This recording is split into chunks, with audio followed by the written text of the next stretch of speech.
informasi dan inspirasi. Saat ini jam 10:05 waktu Indonesia Barat. Pendengar, kami hadirkan dialog Surabaya siang ini dengan tema Anak Terlindungi Indonesia Maju. Dan nanti kita akan berbincang bersama dengan Ibu Diah Anggraini. Beliau adalah District Governor Rotary Distrik 3420 maksud kami ya. Kemudian ada Bapak Ahmad Syaroni SPD MPD. Beliau adalah Kepala Bidang Sekolah Menengah Dinas Pendidikan Kota Surabaya. Dan juga ada Bapak Dwi Susanto. Beliau adalah Wakil Kesiswaan SMPN 6 Surabaya. Kami juga mengundang atensi Anda di 0315345474 dan juga di 0315347950 serta di 081331431992. Masih ditemani Dini Wardani. Pendengar, inilah Surabaya siang ini. Kanal informasi dan inspirasi. Ya, kita sapa dulu narasumber kita yang sudah hadir di Studio Pro 1 RRI Surabaya. Pendengar, ada Ibu Diah Anggraini. Beliau adalah District Governor Rotary Distrik 3420. Selamat siang Ibu Diah Anggraini.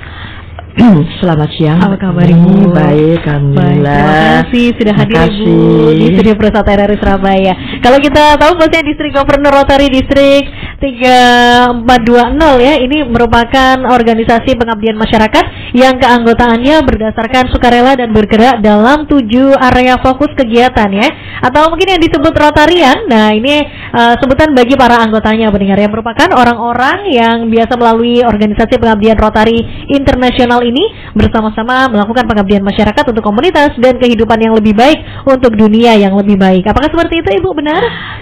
Betul sekali. Baik. Betul sekali Mbak Dini. Ya. Kok sudah tahu ya? Berarti ini masyarakat Surabaya sudah sangat mengenal Rotary ya. Nah, harusnya begitu ya Bu ya. Iya. Karena kita sudah ini ya Bu ya, menyuarakan bahwasanya Rotary ini seperti apa pernah kami bahas begitu ya. Iya. Baik, kemudian Dini juga mau menyapa ada Bapak Ahmad Syaroni SPD MPD. Beliau adalah Kepala Bidang Sekolah Menengah Dinas Pendidikan Kota Surabaya. Selamat siang Pak Roni. Selamat siang. Apa kabar Pak Syaroni? Alhamdulillah. Baik. Mungkin mic-nya boleh dinaikkan sedikit Pak Syaroni biar suaranya keling. Nah, terima kasih Pak Syaroni sudah hadir di Studio Pro 1 RRI Surabaya. Kemudian Dini juga mau menyapa ada Pak Dwi Susanto. Beliau adalah Wakil Kesiswaan SMP Negeri 6 Surabaya. Selamat siang Pak Dwi Susanto. Selamat siang. Apa Ibu. kabar? Alhamdulillah baik. Baik, terima kasih sudah hadir di Studio Pro 1 RRI Surabaya. Pendengar, kami juga mengundang Anda untuk berinteraksi di 0315345474 dan juga di 0315347950 serta di 08133144 992. Kami mengangkat tema Anak Terlindungi Indonesia Maju. Mungkin dari Ibu Diah dulu ya. Nah, Ibu Diah, ini Ibu kan bergelut di tentang organisasi pengabdian masyarakat. Ini sebenarnya saat ini anak-anak sendiri ini juga memperingati Hari Anak Nasional begitu ya Bu Diah ya. Anak-anak sendiri ini tantangannya saat ini tidak hanya dihadapkan dengan mungkin bisa dibilang sosial saja begitu ya Bu Diah ya, karena saat ini kan kita tahu bahwasanya anak-anak saat ini hidup di era digitalisasi, semuanya serba teknologi gitu ya, bangun tidur melek dan cari HP. Nah, gadget gitu ya Bu ya. Kalau dulu seumuran Dini ini kalau lagi bangun tidur lagi besok mainan apa ya sama teman-teman ya, mainan congklak, mungkin mainan engkle begitu ya, gobak sodor dan lain sebagainya. Tapi saat ini kan anak-anak udah tidur aja di dekatnya HP. Nah, perkembangan anak-anak saat ini sama anak dulu tentu berbeda begitu Ibu Diah.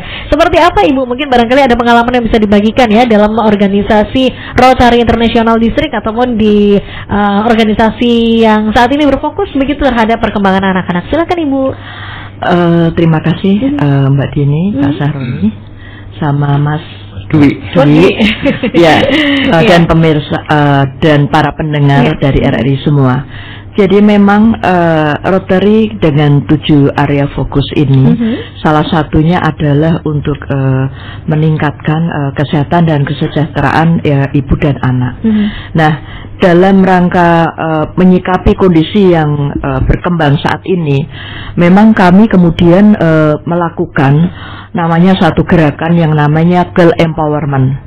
Nah, Girl Empowerment ini adalah dalam konteks Rotary Internasional adalah upaya untuk memberdayakan perempuan dan gadis melalui berbagai program dan inisiatif. Jadi kali ini tentu ya khususnya pada anak-anak perempuan ini tadi dengan kebiasaan-kebiasaan yang mungkin bergaul langsung dengan teman sebaya itu hanya di sekolah kali ya mungkin ya, sementara mungkin di tetangga nggak seperti zaman dulu. Nah sehingga dibutuhkan penguatan-penguatan mereka, apalagi mereka dengan bebas bisa berhubungan dengan orang di luar sana gitu ya, yang tidak dikenal, dan boleh dong wajahnya dipoles-poles gitu ya, disesuaikan menjadi lebih ganteng atau seperti apa gitu. Nah ini tentu sangat berbahaya. Jadi dengan gerakan girl empowerment ini kita memiliki tujuan yaitu melibatkan peningkatan kesetaraan gender, pendidikan, kesehatan, dan pengembangan kepemimpinan di antara pemimpin dan gadis-gadis di seluruh dunia. Ini memang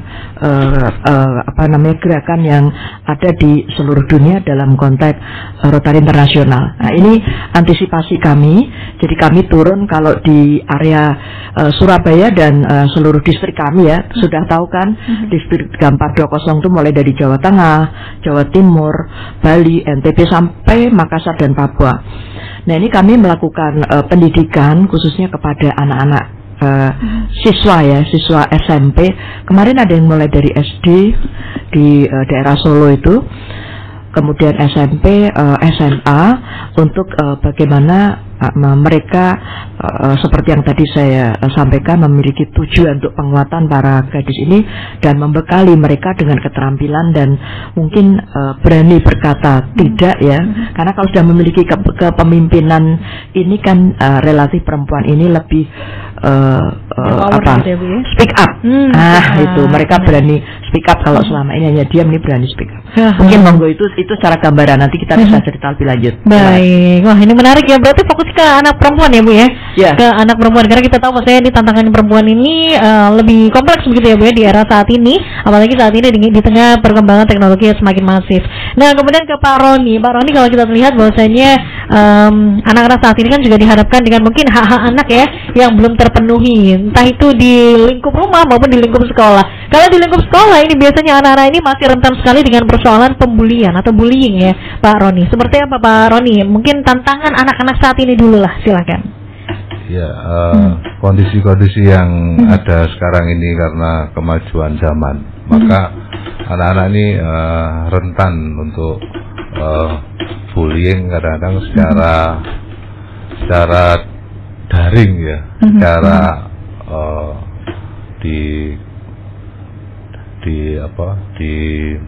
media-media itu, termasuk yang secara fisik ya. Jadi diharapkan program sekolah ramah anak ini menguatkan kita semua untuk peduli dengan kondisi yang ada, sehingga diharapkan anak-anak ini tidak tercederai dengan bullying itu, kekerasan seksual dan lain sebagainya itu. Maka karena kita juga mengikuti program pemerintah di Presiden kita mengharap anak-anak tadi, anak-anak emas Indonesia Emas 2045 ke depan, dengan paling tidak mengeliminir bullying kepada anak-anak ini, kita berharap ini menjadi anak-anak hebat yang nanti akan melanjutkan Indonesia ke depan. Jadi tantangan ini masih ada, tapi bagaimana caranya agar anak-anak ini mampu begitu ya Pak ya, untuk melewatinya begitu. Nah kita ke Mas Dwi begitu ya. Mas Dwi ini siswa begitu ya, di SMP 6 Surabaya. Nah itu tentu saja sering berhubungan dengan anak-anak siswa begitu ya. Betul. Persoalan-persoalannya ini otomatis kan juga berbeda ya Mas Dwi ya, dari tahun ke tahun, dan juga tantangannya juga kompleks begitu ya dalam menghadapi atau mungkin mendampingi lah lebih tepatnya, mendampingi adik-adik SMP atau kawan-kawan SMP ini. Pernah nggak sih Mas Dwi mungkin ada pengalaman yang bisa dibagi terkait dengan barangkali persoalan-persoalan apa sih yang sering menimpa anak-anak SMP ini? Silakan Mas Dwi. Jadi begini Mbak, persoalan-persoalan siswa SMP itu kan kompleks ya. Dimulai dari bagaimana dia belajar di kelas maupun bagaimana dia berteman dengan teman-temannya di lingkup sekolah. Jadi kayak kemarin contohnya kita melaksanakan matrikulasi untuk persiapan tes kompetensi akademik yang akan datang, ya betul, TKA yang digagas oleh Kementerian untuk pengganti ujian nasional itu Mbak. kemudian pada saat itu hari Jumat kami membagikan hasil matrikulasi untuk pengayaan. Nah, dari beberapa siswa itu kita memang bagi ke dalam kelas-kelas untuk pengayaan itu. Nah, ada salah satu anak yang menangis. Menangis karena nilainya jelek. Nah, habis itu saya tanya, kenapa kamu menangis kayak gitu? Ini lupa nilai saya jelek, istilahnya kayak gitu. Nah, terus kemudian saya apa istilahnya saya beri motivasi bahwa kamu bisa berusaha di tryout selanjutnya. Nah, jadi itu permasalahannya akademik. Kalau yang non akademik itu biasanya circle pertemanan. Circle pertemanan itu kan itu di lingkup SMP itu kan masih karena belum dewasa kayak SMA. Jadi mereka kadang-kadang hari ini minggu ini berteman dengan si A, ternyata minggu depannya berteman sama si B. Nah, kadang-kadang pertemanan itu menjadi permasalahan juga bagi mereka dan ngaruh ke bagaimana dia belajar di dalam kelas. Begitu. Baik. Ini mental health-nya ini juga perlu dikuatin lagi begitu. Betul. Memang unik nih anak-anak sekarang ini. Tapi kita tahu bahasanya dengan adanya perubahan perilaku begitu ya dari anak-anak dulu sama anak-anak sekarang ini juga menunjukkan perkembangan bahwasanya anak-anak sekarang ini pola pikirnya tentu sudah jauh lebih maju karena mereka juga mengenal yang namanya teknologi. Nah, kita kembali lagi ke Ibu Dia begitu. Nah, Ibu Dia kalau kita lihat bahwasanya di fokus ke anak-anak perempuan begitu Ibu Dia ya. Banyak sekali anak-anak perempuan ini yang juga tidak rentan mungkin ya terkena beberapa hal seperti mungkin kekerasan seksual dan juga mungkin tadi misalnya Mas Dwi tadi juga relate juga biasanya anak-anak perempuan ya sih Mas Dwi yang sering kayak gitu. Betul.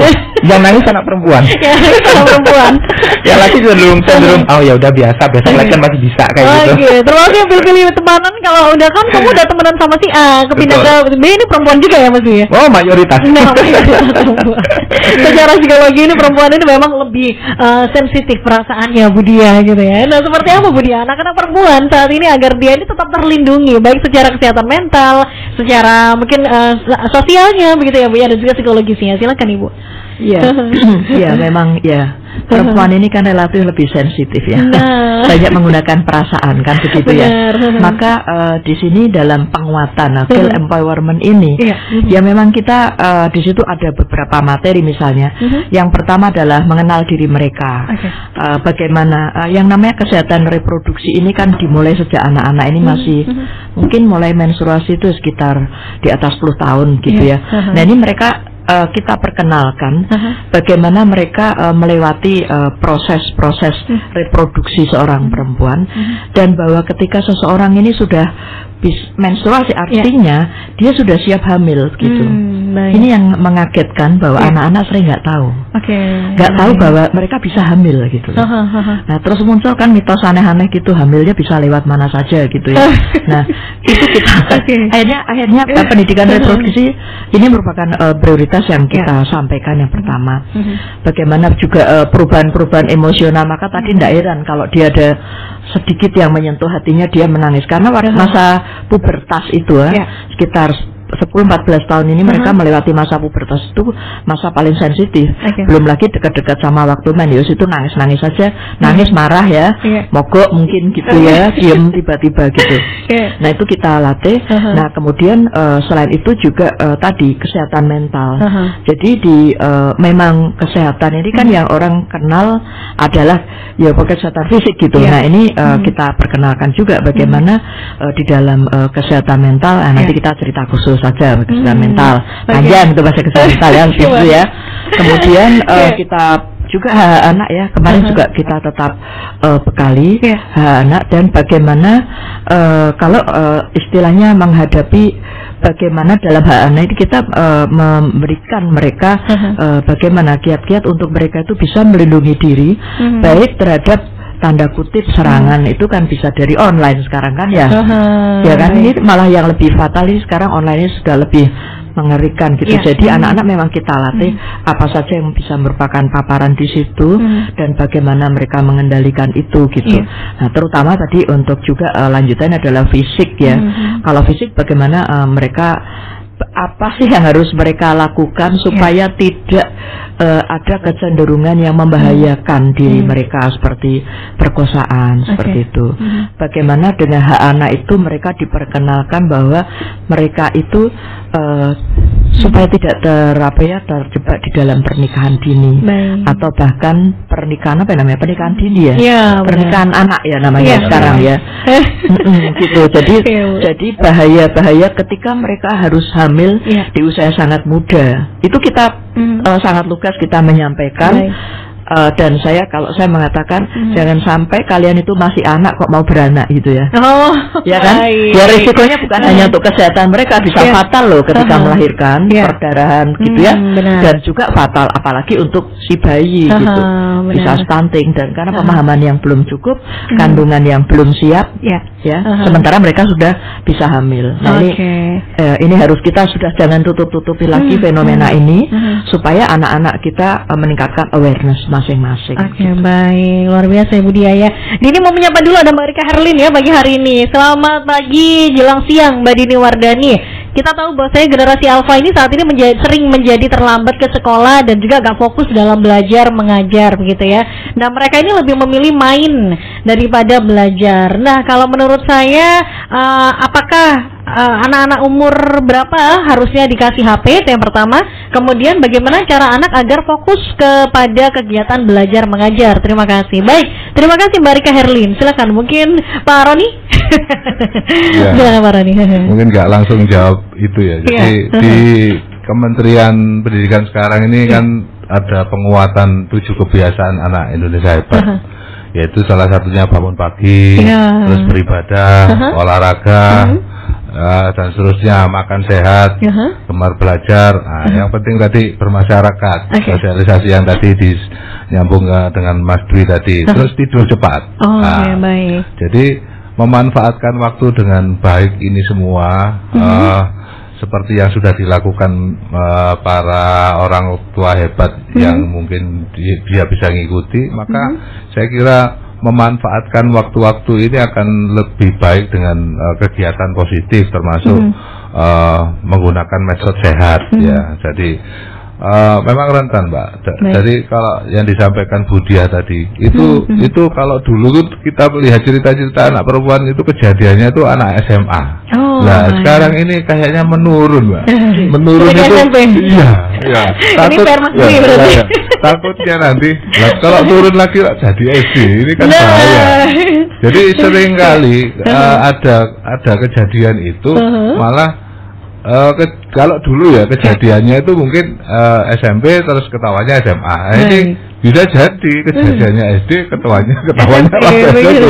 Nah ini dari mungkin tadi yang ditanyakan dari pendengar tadi yaitu pilihan orang tua ya. Kita kadang orang tua itu milih untuk memberikan itu dengan batasan-batasan tertentu atau dia harus tahu password-passwordnya, terus saling diskusi apa yang sudah di browsing di situ, apa yang dibuka dan ini untung ruginya. Dan saya kira kalau anak-anak itu paham bahwa ketika melihat yang ada di medsos itu sama dengan kalau kita pakai narkoba itu kan dimakan.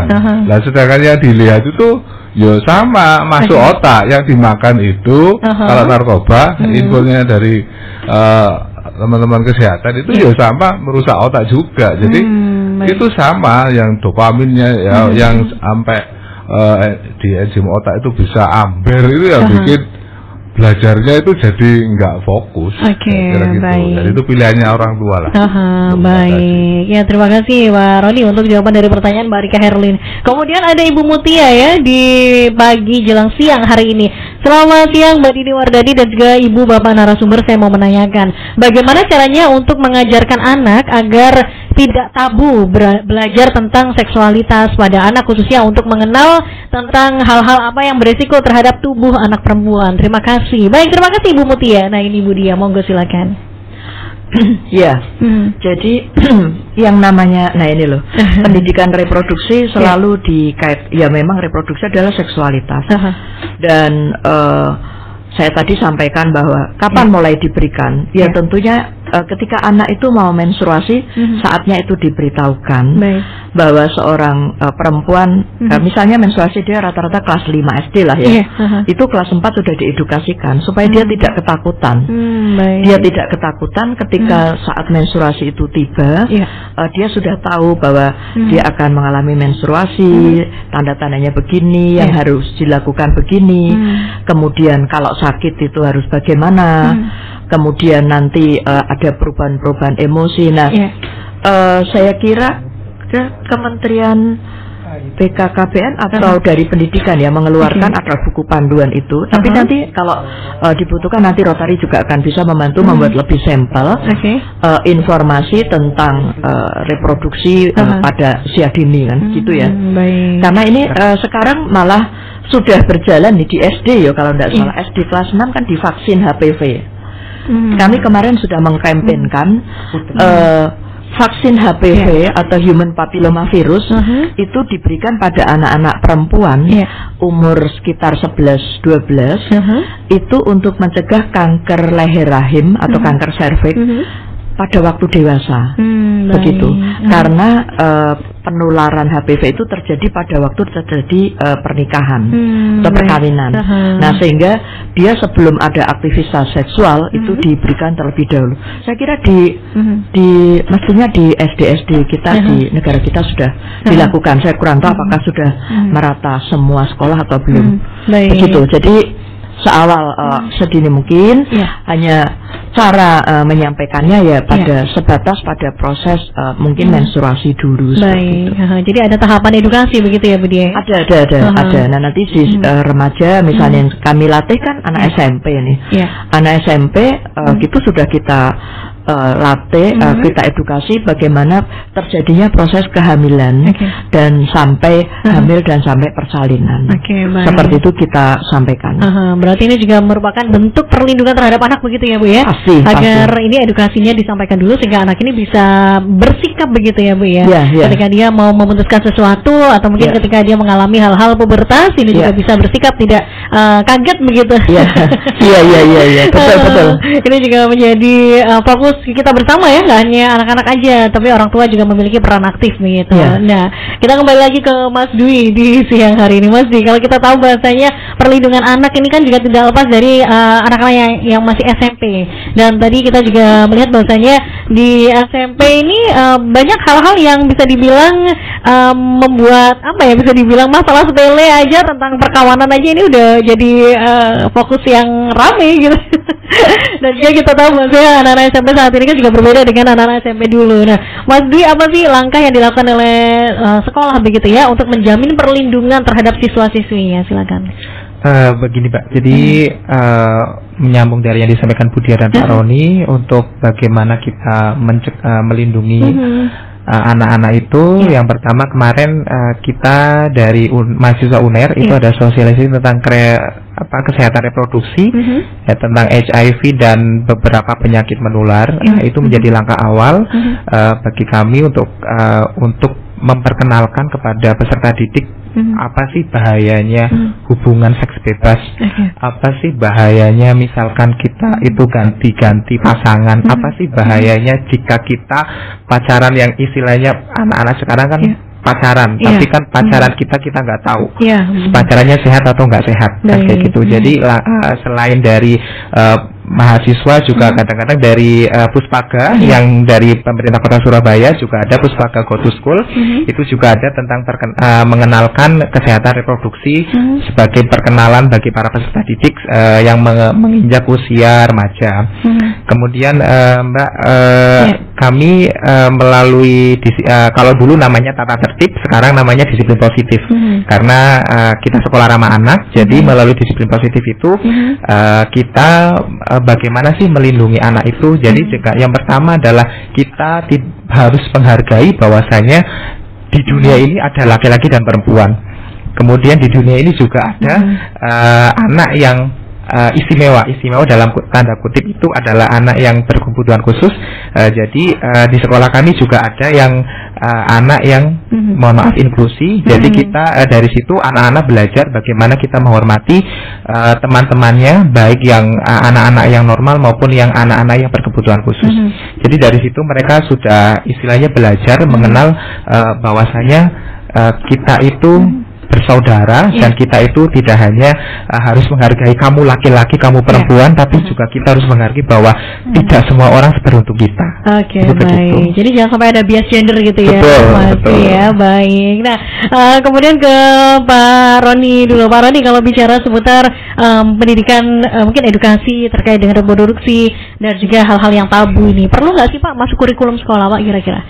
Oh ya, saya kira ini sudah terintegrasi dengan kurikulum yang di sekolah. Kan ada pembelajaran IPA, sains itu. Jadi terkait untuk perlindungan perempuan ini kita kan tidak hanya di keselamatannya aja, terus pendidikannya, dan mungkin tadi mungkin kalau sudah dewasa pemberdayaannya itu, maka tadi kerjasama kita dengan Rotary termasuk dengan Bu Diah ini menguatkan apa yang sudah disiapkan sekolah. Jadi sekolah ini punya program yang namanya ini program keputrian, Mbak. Jadi dia di sela-sela, jadi kalau ada kegiatan Jumat itu, yang Jumat anak-anak yang laki-laki itu sholat Jumat, maka yang perempuan itu ngumpul dikasih materi tentang keputrian semuanya, sehingga nyambung seperti yang dibuat Bu Dia di lain waktu itu. Jadi saling menguatkan supaya anak-anak ini ya peduli dengan kondisi-kondisi yang ada, sehingga dia paham betul bahaya-bahaya dari apa yang ada di sekitar mereka. Jadi termasuk ini nyambung sama programnya pemerintah kota. Jadi kami Dinas Pendidikan Kota Surabaya ini kan ngurusi anaknya. Ketika ada masalah itu nyambung sama orang tuanya, itu yang bergerak dinas ini DP3PKB. Jadi perlindungan anak itu langsung ngurusi keluarganya. Nah, itu Puspaga yang tadi disebut program yang di Puspaga itu. Jadi semuanya ini saling menguatkan. Jadi di dinas itu bersinergi, termasuk informasi itu bukan hanya informasi untuk keselamatan anak-anak dan ini aja, tapi dipraktekkan ini. Kita di Pemkot dari Dinkes itu ngasih ini tablet tambah darah di ke sekolah-sekolah, dan itu tidak hanya dikasihkan saja, itu harus dilihat sampai dia ditelan. Kalau sudah ditelan, maka diinputkan laporan ke tablet tambah darah ya. Ini dikasihkan anak-anak kelas 6 ya, sampai SMP semua itu ya, yang sudah mengalami menstruasi itu. Oke, baik. Ini juga upaya pemerintah begitu ya Pak ya, untuk memberikan perlindungan. Nah, kita kembali ke Ibu Dia lagi. Ibu Dia, kita tahu bahwasanya kalau persoalan hak-hak anak ini Bu ya, ini sangat banyak sekali ya, dan juga mencakup berbagai isu. Mungkin dari pemenuhan hak anak, kemudian hak atas kesehatannya, hak atas pendidikannya, perlindungan dari kekerasan atau eksploitasi, dan juga hak tumbuh kembang anak secara optimal. Nah, saat ini kita tahu bahwasanya masih banyak anak-anak di Indonesia yang masih kurang beruntung begitu ya Bu Dia ya. Entah itu beruntung tidak beruntungnya tentang mungkin pendidikannya, atau mungkin lingkungan sosialnya, atau bahkan masih mendapatkan eksploitasi dari orang-orang terdekat. Nah, sejauh ini Bu Dia, barangkali ada pengalaman yang bisa dibagi Bu Dia kepada kita terkait dengan bagaimana sejauh ini pemenuhan hak-hak anak ini. Silahkan Bu Dia. Ya, tentunya ini adalah sebetulnya pemerintah sudah membuat ya untuk apa tadi, badan apa, lembaga apa yang untuk perlindungan hak anak. Puspaga. Ya, itu sudah ada sendiri. Tapi kan ini kadang terlapor atau tidak kan begitu ya. Makanya anaknya ini loh, anaknya kan belum tentu, atau keluarga itu belum tentu melaporkan ketika ada misalnya mengalami kekerasan atau perundungan misalnya di dalam keluarga. Jadi ya kemarin kami juga sudah sosialisasikan, makanya mereka kita latih speak up itu tadi. Mereka berani menyampaikan. Kami melakukan juga pelatihan misalnya kesehatan mental bagi remaja itu siswa SMA. Nah itu jadi memang mereka di setiap sekolah, saya kira mungkin di pemerintah juga kan sudah ada. Kemarin saya bicara Pak Saron itu ada yang mulai SMP apa SMA yang ada kader-kader kesehatan mental itu. Nah itu jadi kalau mereka Jadi sekarang istilahnya adalah teman bicara ya. Iya, teman Pembimbing teman terbaik. Oh, baik. Ya, ada Teman terbaik ya, Bu? istilahnya ya. Oh, baik. Jadi kan kadang kan begini, kekerasan itu mungkin dilakukannya tidak terus menerus gitu, tapi kadang-kadang dilakukan. Tapi kan bagaimanapun ini mengancam ya. Apalagi kalau kekerasan, kalau seksual sih menurut saya sangat mengerikan itu ya sebetulnya. Jadi di sekolah-sekolah pun sudah disiapkan bagaimana beberapa teman ini kalau ngomong sama teman berani, kalau ngomong sama orang tua nggak berani biasanya begitu. Nah, jadi teman sama mungkin guru ya, guru sekolah BK ya, guru BK ini tentunya kita harapkan ya mereka kita beberapa sudah kita latih juga gitu supaya tahu apa yang harus dilakukan. Dan kemarin pada waktu misalnya anak-anak mengalami kekerasan seksual gitu ya, kalau mereka tidak berani menyampaikan, minimal kemana mereka harus pergi gitu ya, kita arahkan mereka bisa ke puskesmas atau ke dokter mungkin supaya tidak terjadi salah langkah gitu ya, supaya dia malah tidak kemana, pasti nggak berani ya lapor ke polisi gitu kan ya, nggak berani. Anak-anak itu lihat Pak polisi saja udah takut, tapi minimal teman, kemudian sekolah, kemudian kesehatan. Kalau itu menyangkut kekerasan fisik maupun kekerasan seksual, itu kita edukasikan. Dan itu yang tadi saya sebut sebagai speak up. Beranilah para perempuan Indonesia itu mulai anak-anak untuk bicara, karena itu adalah bagian dari perlindungan dirinya. Pengalaman kita ya seperti itu gitu, sehingga nggak sampai itu berlarut dan segera tertangani. Tapi kadang-kala ini kalau perempuan Bu, kalau speak up ini takutnya ini kan aib Bu gitu ya. Kadang malu begitu ya Bu ya, atau mungkin kadang-kala kalau speak up itu takut ada ancaman-ancaman yang tidak ada bentengnya. Nah, kalau menanggapi hal itu seperti apa Bu? Ya, makanya tadi kan kalau itu takutnya itu kan kalau takut kepada siapa dia bicara itu. Makanya sekarang ini kan sudah diatur, ini sudah dicoba untuk dipersiapkan. Ya, kalau saya istilahnya teman bicara, tadi ada teman apa gitu teman ya, teman baik apa itu ya. Jadi ini saya harapkan kalau anak-anak ini sudah juga kita tahu, kita edukasi bahwa mereka memiliki hak untuk bicara gitu ya. Ya tinggal kepada siapa bicara gitu. Asal yang kita sudah sosialisasikan secara terus menerus, saya kira aib itu biasanya malah orang tua yang takut itu ya, lapor sama ibunya nggak berani melaporkan karena itu dianggap aib. Tapi ini sekarang ini kita juga saya lihat guru-guru BK sudah cukup bagus dan sudah bukan lagi aib gitu ya, sudah guru-guru BK sudah disiapkan juga untuk menampung keluhan dari anak-anak. Ya ini aja lah minimal, karena kan sekolah ya. Saya kira kalau di usia sekolah kan ada dengan siapa mereka bicara. Udah berani kan ini mungkin langsung Pak Dwi. Langsung ke Mas Dwi. Udah berani gak Mas? Ada persoalan apa yang jadi kalau dulu BK kan kalau kita ke BK itu kan kayak serem gitu ya? Serem dan kita salah apa sih ke BK itu kayak gitu. Sekarang kan mindset itu dirubah, BK itu jadi bestie kamu. Cocok. Jadi dari bimbingan konseling berarti ke bestie kamu. Jadi dari kalau pemantik di SMP 6 itu jadi ekstrakurikuler. Nah, jadi ada pemantik itu. Jadi teman-teman yang anak-anak dari mereka yang pengen curhat itu ke anak-anak pemantik itu. Biasanya anak pemantik itu tiap kelas ada 2. Nah, jadi itu nanti akan menyampaikan sebagai tangan panjang kepada guru BK.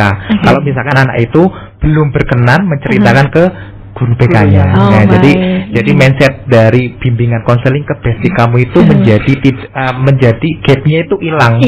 Gapnya untuk menceritakan apa yang sebenarnya terjadi pada siswa tersebut, yang dialami bagaimana. Jadi nggak yang aduh nanti jangan-jangan kan kayak gitu. Jadi dari mempengaruhi nilai. Betul. Jadi akhirnya dengan mindset itu basic kamu itu akhirnya anak-anak itu lebih terbuka. Jadi kita juga di ruang BK ada ruang konseling. Jadi ada ruang konseling sendiri, ada ruang konseling yang pribadi, ada yang konseling kelompok. Jadi kayak gitu. Nah, yang biasanya dikonsultasikan tuh apa Mas Dwi? Ataukah mungkin lapor ini guru A ini nggak enak nih ngajarnya, guru B, atau mungkin bermasalah dengan teman atau permasalahan yang paling umum itu sih biasanya sama temannya sih. Sama temennya, hubungan pertemanan mereka bagaimana, terus kadang persahabatan yang tadinya rekat kok sekarang enggak. Jadi kadang-kadang permasalahan mereka itu begitu, dan mayoritas yang lapor itu anak-anak perempuan. Karena mungkin anak laki-laki cenderung cenderung gitu ya? cuek. Jadi yang banyak kan yang masuk BK itu anak-anak perempuan kadang curhat ke guru BK-nya itu seperti itu. Karena suka curhat ya Bu ya. Tapi daripada curhat ke medsos gitu ya Mas. Betul. Lebih bahaya. Mending ke gurunya langsung kayak itu. Baik, jadi bagus itu. Singkatan apa? Besti kamu. Besti kamu juga. Jadi saat ini guru-guru juga harus adaptif begitu ya Mas Dwi ya, dan juga Ibu Dia. Jadi nggak merasa kayak ada sesuatu gap yang kayak bikin takut. Aduh, nanti kalau cerita sama Pak Dwi nanti dibocorin sama guru yang lainnya. Oh ya. Kita sudah menandatangani fakta integritas. Kerahasiaan gitu ya Bu. Jadi menjamin ya Bu ya, agar tidak ada hal-hal yang berarti ya orang lain tidak perlu tahu ya apa yang diceritakan begitu. Selama itu menjadi solusi dan itu juga menjadi bisa dibilang kepercayaan yang harus dijaga begitu ya Bu, antara guru dan juga anak gitu ya Mas Dwi ya. Nah, ini kita mau menyapa ada Mas Farid di Surabaya. Halo Mbak Dini, selamat siang jelang siang-siang gini, jelang terik-terik. Nah, saya mau menanyakan, kalau bicara sebentar anak berhadapan dengan hukum ini sampai sekarang masih ada. Ketika dibiarkan ini selalu dibilang biarin aja, maklum namanya juga masih anak-anak. Padahal kasus-kasus yang ditimbulkan ini tidak sedikit. Ada cerita Mbak Dini ketika ada katanya Mas Farid ini ada cerita anak-anak ini berbicara ataupun bersendagurau, ternyata itu malah menyebabkan teman yang lainnya malah kehilangan penglihatan. Terima kasih. Baik, terima kasih Mas Farid ya yang ada di Surabaya. Jadi kalau bicara anak berhadapan dengan hukum ini sampai saat ini masih ada begitu ya Bu ya. Mungkin ada beberapa case ini bercanda tapi ujungnya ini malah membuat temannya ini cedera lah. Taruhlah seperti itu. Nah, ini seperti apa Bu saat ini? Silakan mungkin. Bu Dia atau mungkin Pak Roni. Nah, masih ada nggak sih Pak anak yang berhadapan dengan hukum yang ditanyakan Mas Farid ya? Masih ada. Jadi beberapa kasus itu kan kekerasan itu terjadi ketika di sekolah yang bisa jadi itu saat pelajaran ada gurunya atau di sekolah tapi saat istirahat. Makanya penguatan di sekolah kegiatan seperti piket sekolah aman. Nah, itu guru-guru kalau istirahat itu tidak di ruang guru tapi menyebar. Jadi sehingga lihat kondisi anak-anak itu dan yang lebih penting malah dapat masukan yang tadi Mbak Mas Dwi itu misalnya ditanyakan Mbak ditanyakan ini, oh ada masalah apa? Oh ini sama guru ini nggak apa-apa curhat, bisa jadi ke guru lain. Itu dari yang dimasuk anak-anak itu gini loh Jeng, tadi itu maunya gini jadi itu nyambungnya itu kita sampaikan ke teman-teman. Makanya termasuk pembimbing teman terbaik ini selalu kita adakan rutin Mbak untuk ketemu diajarkan ya. Dulu itu namanya bukan pembimbing teman bukan memantik. Konselor sebaya. Ada yang protes gini. Dia itu kan anak-anak, masuk jadi konselor kan. Jadi belum waktunya. Maka sekarang ini diganti. Oh iya, istilahnya pembimbing teman terbaik. Caranya Mas Dwi tadi itu bestimu biar nanti kalau nggak sempat bilang ke guru BK-nya ke bestinya itu. Nah, jadi nyambung sama Bu Dia tadi speak up ya. Masalahnya mungkin malu atau ada ancaman. Ada satu lagi Mbak, resiko. Resiko. Jadi ketika ya mohon maaf kita itu sudah tahu masalahnya dari pembimbing teman terbaiknya langsung ke BK-nya. Justru orang tuanya yang perempuan nggak mau lapor. Kenapa? Nah ini ditangani oleh DP3A. Anak ini diamankan supaya nggak pulang ke rumah karena kejadiannya di rumah harus diamankan di shelter. Nah kalau dia kembali ke rumah, nggak aman, mau ketemu ini lah. Sedangkan ibunya nggak mau lapor. Nah ini yang kadang-kadang secara teknis gini. Nah yang kekerasan itu ada yang sampai mengajukan di hukum ya, pakai pengacara segala. Ya sudah kita fasilitasi sampai akhirnya ya sudah ada titik temu. Jadi memang kondisi-kondisi ya sekarang itu lebih luas, apalagi belum nyampe, takutnya itu belum nyampe ke kita itu sudah di medsos duluan. Bahayanya begitu. Ya Ya mungkin saya menambahkan soal jadi memang KDRT itu kalau di rumah tangga, tapi kadang yang di sekolah itu kekerasan antar teman itu. Nah, benar. jadi di luar yang tadi girl empowerment, kita sebetulnya juga pada yang kesehatan mental remaja itu kita juga mengajarkan. Jadi resiko-resiko yang berkaitan dengan kekerasan ini. Mungkin rata-rata dari anak-anak kita ini mereka belum tahu toh kalau ketika mukul perut risikonya apa, mukul kepala kena kepala risikonya apa. Nah ini hal-hal yang menyangkut risiko di dalam kekerasan ini supaya dia bukan hanya sebagai korban, dia tidak juga menjadi pelaku. Benar. Ya nggak? Kan nggak tahu. Nah ini mungkin asal mulanya gitu. Iya, gitu loh. Jadi bukan biasanya nek korban dia jadi pelaku. Gitu loh. Nah ini terutama yang laki-laki nih ya. Laki-laki itu paling bahaya. Tadinya korban jadi pelaku. Maka sekarang ini kayaknya kita ya kalau Rotary ini kan organisasi mungkin non government ya. Jadi kami ini tentu bersinergi dengan yang government dengan berbagai program yang sudah sangat bagus dan secara grassroots ini kami langsung di lapangan tentu bersinergi dalam program-program ini. Nah, kalau ada kasus misalnya kami juga mungkin akan memfasilitasi gitu tentu pada pihak-pihak yang memang berwenang untuk ini gitu. Bisanya kan begitu kita sebagai organisasi di luar gitu ya. Baik. Jadi ini merupakan persoalan yang kompleks begitu ya Bu ya. Ini butuh kerjasama kita semua ya begitu ya Bu ya. Tidak bisa dilakukan dari pihak sekolah aja walaupun udah ada bestie katakanlah gitu ya Mas Bu ya. Tapi ternyata di rumah ada kekerasan. Nah ini tadi disampaikan Pak Syaroni ya tetap aja nanti siswa ini nggak bisa pulang ke rumah dan harus diamankan di shelter begitu ya agar tidak terkena kekerasan tersebut. Dan memang ini juga butuh kerjasama kita semuanya dan juga kesadaran kita semuanya pendengar agar kita tahu bahwasanya hak anak ya yang bisa melindungi anak ya kita semuanya, nggak cuma 1-2 pihak saja begitu ya. Baik, karena saat ini sudah di menit ke 50, nggak kerasa kita ngobrol udah mau 1 jam begitu. Nah mungkin ke Pak Roni dulu deh. Pak Roni, apa sih Pak Roni yang ingin disampaikan begitu ya kepada masyarakat, karena Pak Roni kan dari Dinas Pendidikan Kota Surabaya begitu ya, untuk melindungi anak-anak apa yang dilakukan oleh kawan-kawan Dinas Pendidikan Kota Surabaya. Pak Roni silakan. Iya, Surabaya ini kan sudah masuk dalam kota layak anak. Dan itu didukung oleh semua sekolah-sekolah itu yang sekolah ramah anak. Benar. Jadi ini butuh kerjasama semua dari keluarga, masyarakat, orang tua. Kita punya organisasi pelajar Surabaya, para anak OSIS itu kumpul semua. Ini dalam rangka ya mengurangi itu Pak. Maka kita mengeliminir tawuran-tawuran itu juga. Sehingga ini ada orpes, para ketua-ketua OSIS kumpul. Terus ini tadi anak-anak yang pemantik tadi. Jadi ini kerjasama semua. Jadi kita berharap yang tadi disampaikan Budi ya, itu kan playing victim Bu. Jadi dia itu saya nangani ini anak-anak yang kayak gini. Jadi dia itu korban, tapi ketika ada masalah akhirnya kayaknya selesai dengan sementara pindah sekolah. Tapi ketika dia pindah sekolah ini kayak kalau mau digarai seperti itu lagi ini kayaknya ini jadi kepingin jadi pelaku ini karena dia dulu pernah jadi korban di tempat yang lain. Jadi itu sampai kejadian.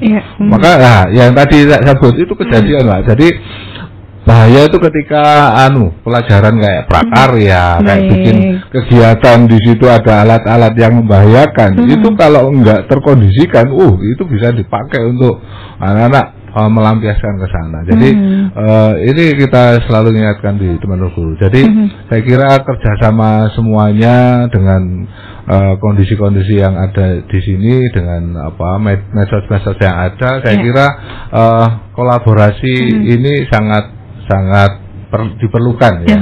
Kegotong royongan warga Kota Surabaya untuk sekolah aman dan kota yang layak anak. Saya kira itu. Baik, sekolah aman dan kota layak anak. Nah, karena ini juga internasional begitu ya, Pak Roni ya. Surabaya menjadi kota layak anak. Nah, baik, terima kasih Pak Roni. Kemudian ke Ibu Dia. Bu Dia, apa sih Bu yang ingin disampaikan ya pada topik kesempatan kita hari ini adalah anak terlindungi Indonesia Maju. Silakan Ibu Dia. Ya, terima kasih. Kami tentunya sebagai sebuah organisasi non-government tadi, kami mengambil fokus ya di tahun ini ada 2 fokus khususnya berkaitan dengan pelindungan anak. Yang pertama adalah kesehatan mental remaja, di mana kami melakukan pelatihan pada siswa-siswa SMA dan guru-guru BK, dan rencana kami kalau memungkinkan sudah masuk ke orang tua, karena ini kan juga mereka berperan juga di situ, tapi tentu tidak langsung bisa semua ya. Mungkin kita akan mengambil beberapa sekolah dulu. Kemudian yang kedua adalah yang sekarang ini sudah cukup banyak dilakukan tadi, girl empowerment, bagaimana untuk memberdayakan anak-anak perempuan dan memberikan mereka keterampilan ya sesuai dengan peminatannya pada SMP di Surabaya. Saya kira mungkin dengan 2 fokus itu minimal gitu ya, anak-anak menyadari posisinya, tahu apa yang harus dilakukan, dan secara tidak langsung mereka melindungi diri sendiri di samping perlindungan dari orang tua dan guru. Baik, terima kasih Bu Dia. Nah, kita ke Mas Dwi gitu ya. Nah, Mas Dwi sebagai closing statement begitu ya, apa sih masih yang ingin disampaikan kita kepada masyarakat ya? Karena kita tahu bahasanya anak-anak ini tidak rentan dengan persoalan-persoalan, bahkan persoalan sepele aja bisa jadi gede gitu ya, dipikir jadi baper gitu. Jadi silakan Mas Dwi sebagai guru milenial nih Mas Dwi ya, harus bisa menampung aspirasi anak-anak gitu ya, silakan. Ya, jadi untuk mewujudkan anak terlindungi dan Indonesia maju itu perlu adanya kerjasama, tidak hanya dari sekolah tapi orang tua dan masyarakat. Itu penting. Jadi 3 komponen dalam pembelajaran itu sangat penting. Kemudian saya selalu bilang ke anak-anak bahwa kita harus bisa saling menghormati, saling menghargai, dan mengembangkan sikap toleransi agar kita semua terlindungi dan Indonesia maju. Seperti itu. Baik, terima kasih Mas Dwi untuk closing statement-nya di siang hari ini. Terima kasih Pak Ahmad Syahroni, SPD MPD, beliau adalah Kepala Bidang Sekolah Menengah begitu ya, Dinas Pendidikan Kota Surabaya, sudah hadir di Studio Prasata RRI Surabaya. Pak Ahmad Syahroni, terima kasih, sehat selalu. Kemudian terima kasih Ibu Dia Anggraini dari Distrik Governor Rotary Distrik 3420. Terima kasih Ibu, sehat selalu Ibu. Terima kasih sudah hadir di Studio Prasata RRI Surabaya. Dan juga kepada Mas Dwi Susanto, beliau adalah Wakil Kesiswaan SMPN 6 Surabaya. Terima kasih Mas Dwi sudah hadir di Studio Prasata RRI Surabaya. Pendengar, usai sudah dialog kita dalam program Dialog Surabaya siang ini, dan sesaat lagi tepat pukul 11 waktu Indonesia Barat kami hadirkan dinamika olahraga yang disiarkan langsung dari Pro 3 Jakarta. Terima kasih atas kebersamaan Anda dan sampai jumpa.